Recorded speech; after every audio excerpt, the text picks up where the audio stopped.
दीप जलागे दिवाली में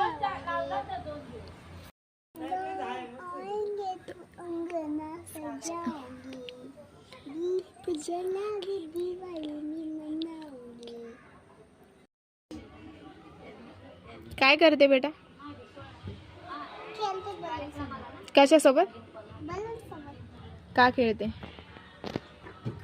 का खेळते? असंच। कुठे चालली तू? चालली श्रीराम बघायला। कुठे? श्रीराम बघायला, पालखी बघायला। पालखी बघायला। बर, तू तिथे काय काय करणार मग? हे खेळणार। कोणासोबत? कोणासोबत? तू तर श्रीरामकडे चालली ना? का ग? श्रीराम करो ना एवढे खेळणं असतात हा माहिती। बलून दाखव तू कशी दिसते मग, आपण श्रीरामला तुझे फोटो दाखवू। इकडे बघ, दाखव असा ड्रेस पकड, तू कशी दिसते। वाव, कोणाला दाखवायचंय? ते माहिती ना ते। हा हा हा, थांब इथे बोल बोल। इथे ये ना तू।